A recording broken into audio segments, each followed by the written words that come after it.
हाँ जी दोस्तों, अनप्लस लर्न पर आपका स्वागत है।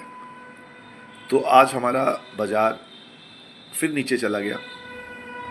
सेंसेक्स तकरीबन 950 पॉइंट के आसपास नीचे और निफ्टी 222 पॉइंट।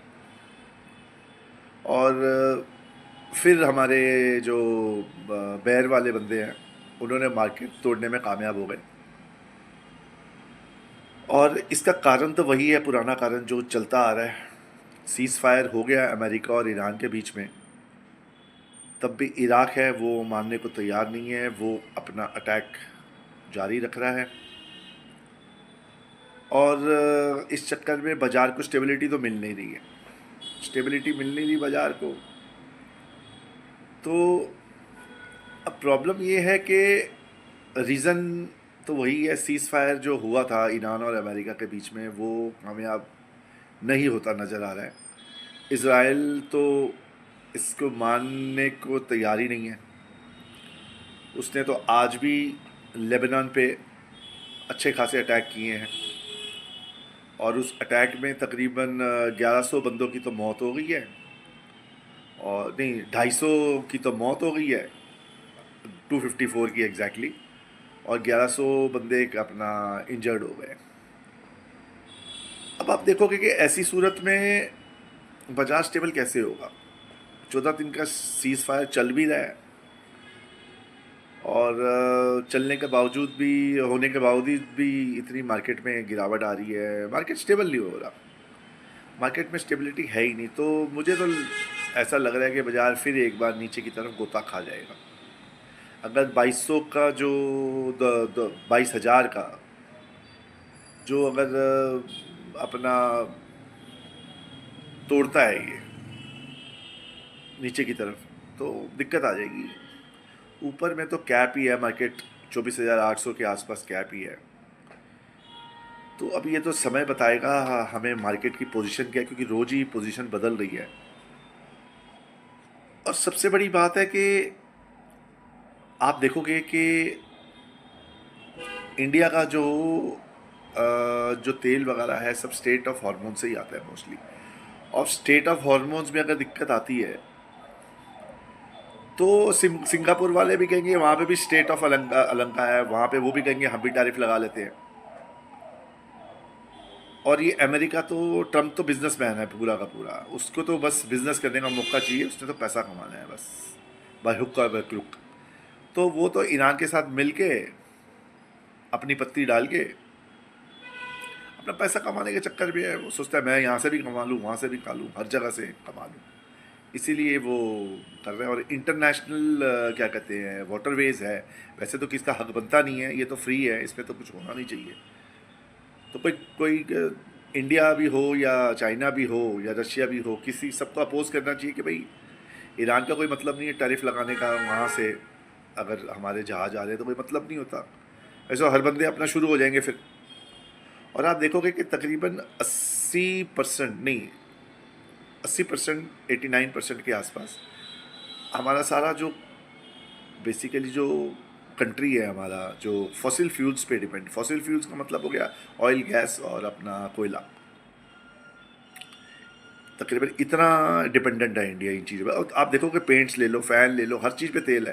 पेंट्स ले लो, फैंस ले लो, अपना क्या कहते हो कैमरा ले लो जिसमें हम वीडियो बना रहे हैं, अभी जो वीडियो बना रहा हो कैमरा उसमें भी तेल है। हर जगह ये इसका यूजेज है ही है। तो आप कहाँ तक बच पाओगे। अब जो ऑयल का तकरीबन 89% इम्पोर्ट है और गैस का तकरीबन 56% इम्पोर्ट है हमारा।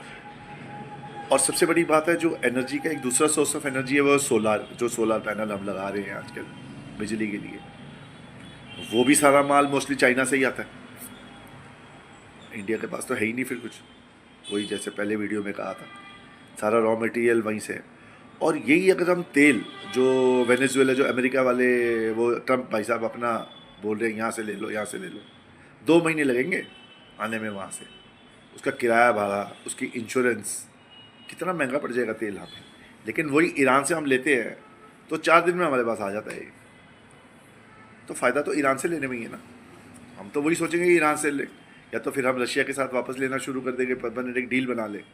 अमेरिका तो ऐसे ही है, ट्रम्प तो भाई साहब कभी इधर है कभी उधर है, पता ही नहीं, पेंडुलम की तरह। तो इससे अच्छा हम रशिया के साथ डील कर लेते, पहले भी अच्छा ही था, हमारा अच्छा सस्ता तेल आ रहा था हमें, रशिया हमारा तो दोस्त भी है वैसे, अच्छा तेल दे रहा था हमें। लेकिन घूम फिर के देखो ना, अब रशिया भी कब तक हमें तेल देता रहेगा सस्ते रेटों पे? वो भी तो बिजनेस करना चाहता है, उसको भी तो पैसे कमाने हैं, बिजनेस ही है एक्चुअली, तो बिजनेस ही है। तो रशिया भी कब तक करेगा? वो जब से रशिया इंडिया ने थोड़ा वहाँ से लेना शुरू किया है अपना वेनेजुएला से, तो ये भी खफा हो गया, रशिया भी थोड़ा सा नाराज़गी चल रही है इससे। तो ये भी पता नहीं अभी सस्ते में देगा नहीं देगा, क्योंकि डील बीच में कट हो गई तो नेचुरली होगी होगी। अब सबसे इसमें एक और चीज़ जुड़ जाती है जो बहुत ज़रूरी बात है, ये शायद ही किसी को पता होगी। आप देखोगे जो इज़राइल है, एक्चुअली कहते हैं कि जो अमेरिका है, जो यूएसए है, उसको कंट्रोल करता है इज़राइल। हाँ जी भाई साहब, इज़राइल को कंट्रोल करता है अमेरिका को। आप कहोगे कैसे? आपने देखा होगा अमेरिका के जो व्हाइट हाउस है उसके ऊपर इज़राइल का झंडा लगा हुआ है एक।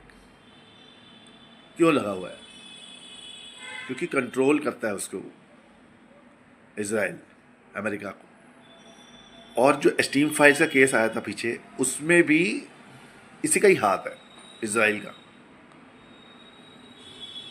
इज़राइल का हाथ है कि वो जो स्टीम फाइल में जो लीकेज हुई थी, जो रिपोर्ट आई थी बड़े बड़े इंडस्ट्रियलिस्ट और ये और वो जो हुआ था, वो भी कलाकारी इज़राइल के जासूसों का ही काम है। अब समझो आपके इतना गहरा, इतना अंदर अंदर तक बात है, इतनी अंदर अंदर तक बात फैली हुई है, तो इसमें से अमेरिका भी निकलना मुश्किल है। और आप देख रहे हो अब बीच में पाकिस्तान वैसे चौधरी बन गया है। पाकिस्तान ने कहा है कि जब जो कल मीटिंग है, फ्राइडे है ना कल, तो कल मीटिंग है वहाँ पे इस्लामाबाद में, और कह रही हैं कि पाकिस्तान ने ये बीच में जो मिसअंडरस्टैंडिंग हुई है वो भी भागीदार है इसका। क्योंकि जब अमेरिका के यूएस से, अमेरिका के ट्रम्प साहब और इनमें डील हो रही है ईरान में, तब ये कहा ही नहीं गया कि ये लेबनान जो है ये भी is the part of a deal. अब ये लेबनान तो बीच में पार्ट ऑफ अ डील है, लेकिन अब जब तक लेबनान पे अटैक करना बंद नहीं कर देंगे इज़राइल, अब जब बंद करेंगे तब तो ईरान तो फिर तभी मानेगा ना डील को। ईरान ने तो साफ मना कर दिया कि तुम अगर वहाँ पे अटैक कर रहे हो तो ये सीज़ फायर तो चलेगी नहीं ज़्यादा। अब इसमें पाकिस्तान के जो प्राइम मिनिस्टर हैं वो इस पे फंस गया है कि भाई वो ये डील के बीच में पूरा जो ड्राफ्ट बना है, तो उसमें एक ये पेच आ गया ना कि लेबनान की तो बात ही नहीं है, और लेबनान पे तो अटैक चल ही रहे हैं, लेबनान पे पूरे अटैक चल रहे हैं सॉरी। तो सबसे बड़ी बात है जो इंडिया बीच में फंस गया है। इंडिया को तेल मंगाना पड़ेगा, अपना फ़ायदा देखना पड़ेगा, इंडिया को एक ऑल्टरनेटिव ढूंढना पड़ेगा जैसे रशिया है, कि भाई अपना काम चलता रहे। क्योंकि इंडिया डिपेंडेंट है पूरा तेल के लिए, इंडिया के पास बहुत कम है अपना बनाने की क्षमता तेल की। तो इंडिया तो डिपेंडेंट है पूरा तेल पे, मतलब बाहर कंट्रीज़ पे, फॉरेन, ईरान पे, अपना इज़राइल पे, रशिया पे, और चाइना अपनी मस्ती ले रहा है। और जो 10 पॉइंट इन्होंने अपना दिए हैं अमेरिका ने ईरान को, जो 10 पॉइंट दिए हैं और बाकी ईरान ने दिए इनको, 10 पॉइंट में से कोई बात नहीं मानने वाला है अमेरिका। क्या नहीं मानेगा? उसने कहा कि अटैक करना बंद कर दो, नहीं मानेगा। वो कहता है कि टैरिफ उसमें नहीं ले सकते आप, ईरान नहीं मानेगा। और 3600 बातें साथ में आ रही है कि भाई ये वो फलाना, ईरान अपनी वो कोशिश कर रहा है ना कि डील हमारी तरफ हो। अमेरिका सोचेगा अपनी तरफ डील हो, ईरान सोचेगा हमारी तरफ डील हो। तो पाकिस्तान बीच का बिच्छू बना हुआ है, बीच में ना इधर का ना उधर का। अपना अफगानिस्तान के साथ उसका मैटर ख़त्म नहीं हुआ और बीच में इनकी दलाली करनी शुरू कर दी इसने।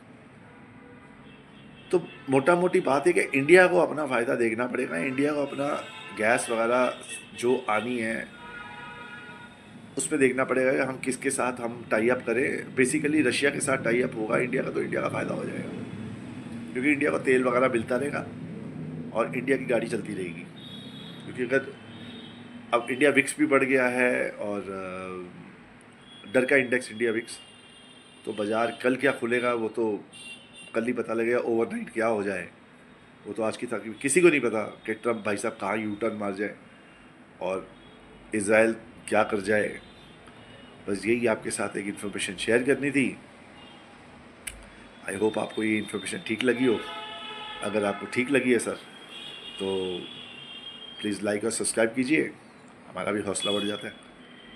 थैंक यू, धन्यवाद।